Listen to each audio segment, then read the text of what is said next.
Morning, morning, morning. Yes, we're back with another episode, another rider. Today we have Abdul in the car. Am I saying it right? Well, Abdul Rahman, but everyone calls me AG. Okay, AG in the car. And he's a sound engineer. He's of Egyptian descent, but brought up in Saudi. So nice to have you here today. Oh, thank you, man. Thank you. So tell us, what were you like growing up in school? I mean, I was a really bad kid, and I feel like...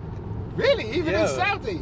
yeah. No, I didn't think that's a place to be bad, boy. No, but let me tell you something. It was an international school, so it wasn't like we weren't actually mixed with the locals, if that makes sense. Yeah, okay. So like everyone around was like kind of, it was an American school, so we had like Canadians, Americans, a bit of like, mixture of Arab, like different Arab countries. You must have had, you had the super rich there.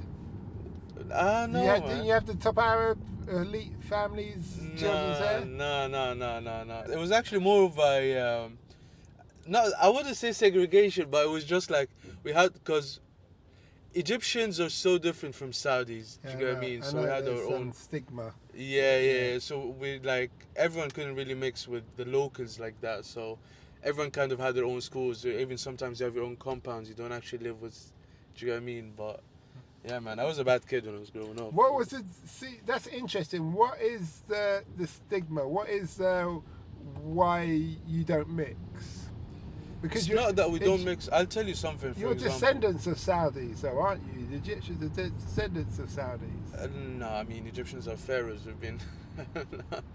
I don't think that's right. But it's not that we don't mix. It's just, let me tell you something. For example, in Egypt, everyone listens to music and watches movies.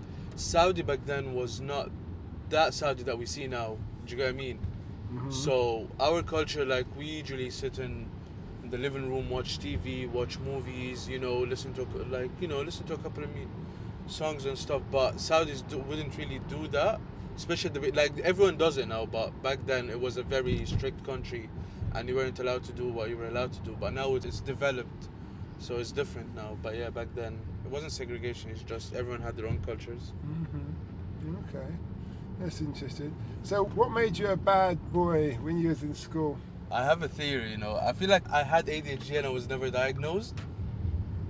Okay, I'm listening.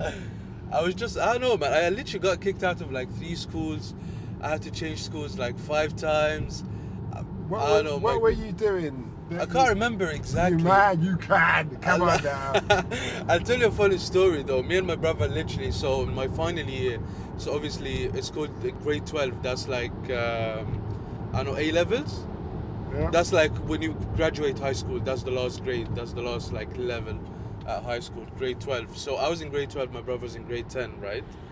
We were bad kids. Anyways, it was an only boys school, so it was like full of hormones and stuff, right? Like everyone is just charged for some reason. Anyways, we had grade 12A and grade 12B. Grade 12A, I was in grade 12A. Grade 12A was the main boys at the school, right? We've been at the school for 3 years now. Grade 12B they put all the newcomers at grade 12 into grade 12B.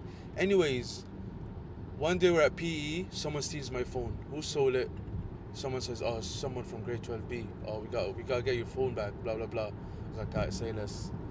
Anyways, a week passes by, it's PE time. It's literally, their PE is after break, right?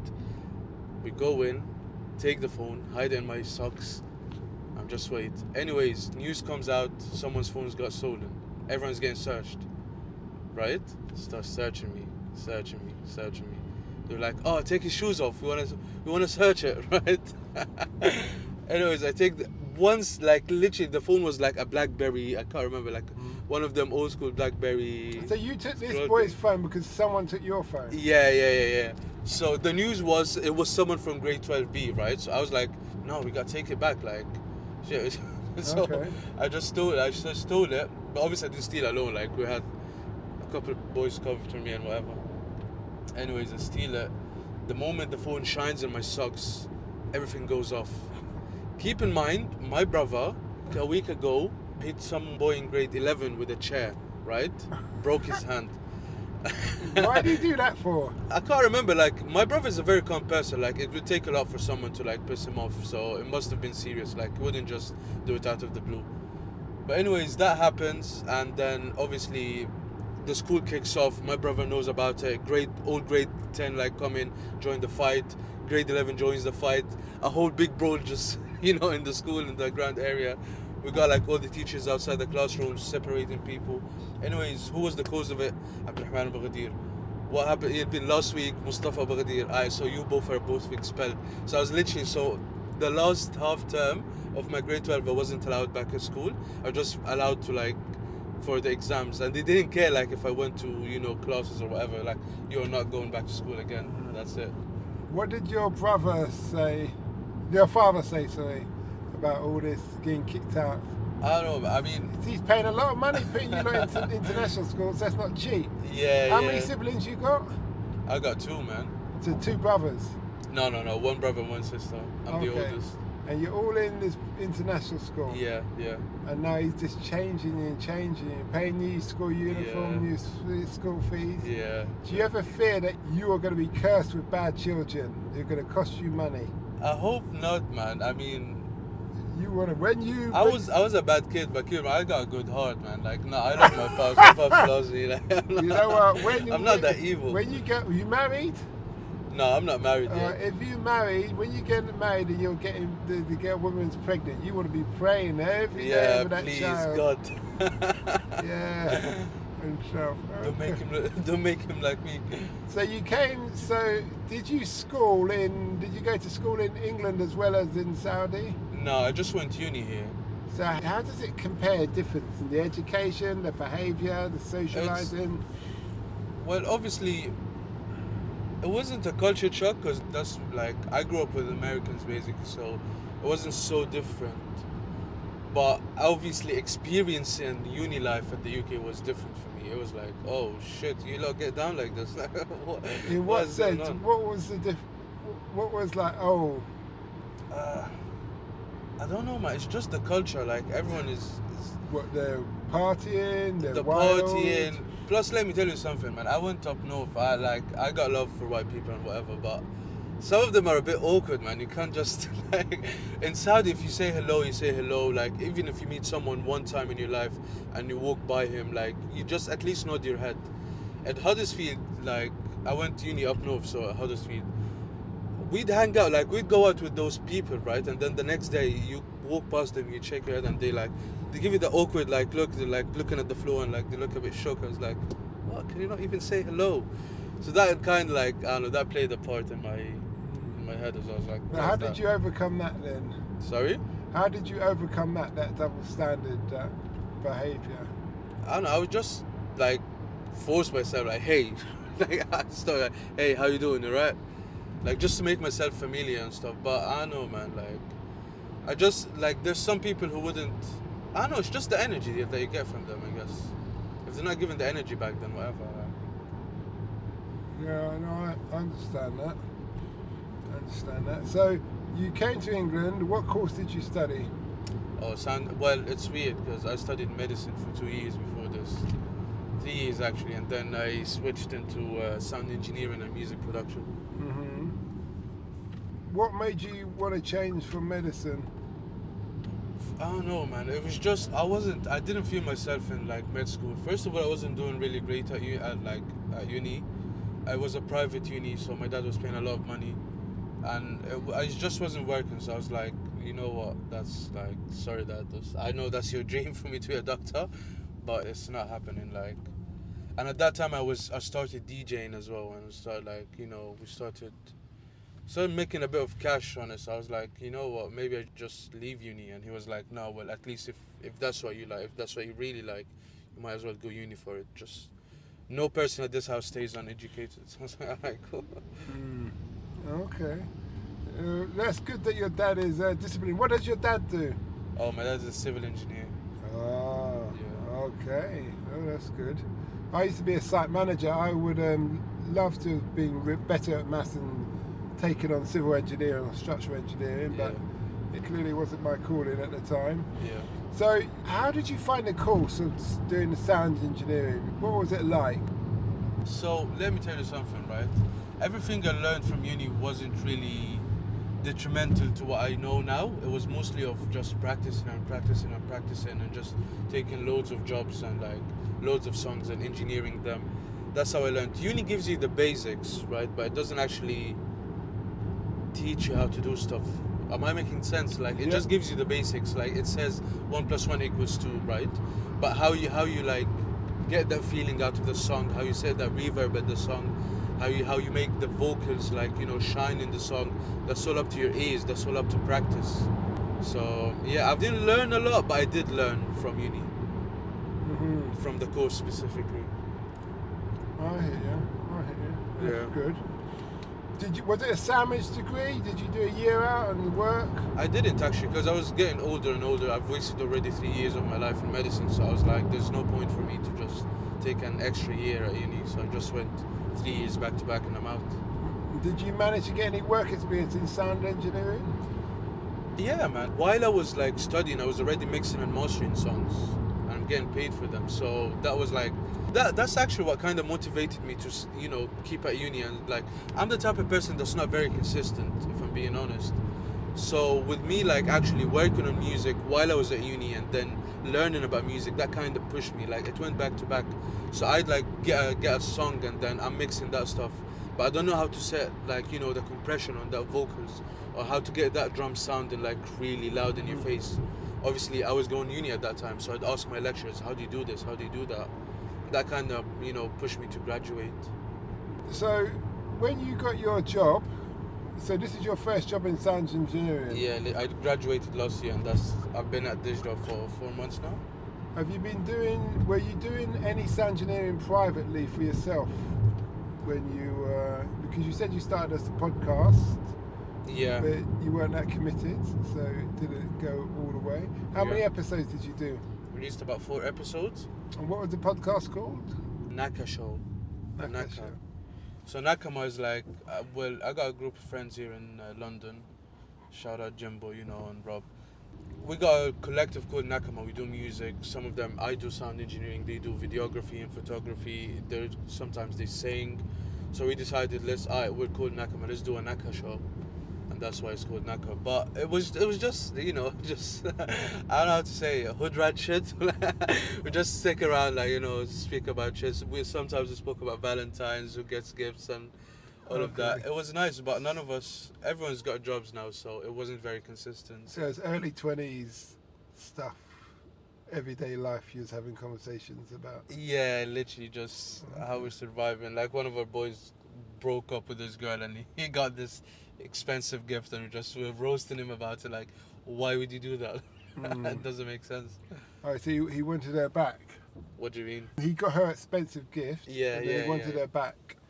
He didn't want it back. He got Reebok shoes in return. Like, he gave her a really expensive gift and he got nothing in return, and that's what we were talking about. Like, oh, is it? Yeah, was that for her birthday? No, it was their anniversary or something, and they broke up like 3 months after this. So she didn't get him anything.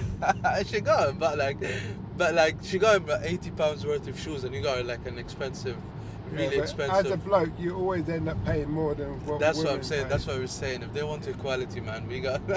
Hey, you ask for equality, you get it, baby. That's do you get what I mean? No, I hear you. So your job as a sound engineer. Yeah. What are you doing? What's a typical day like for you? Right. There's 2 types of sound engineers. There's a studio sound engineer and a live sound engineer. What I'm doing right now is live sound engineering.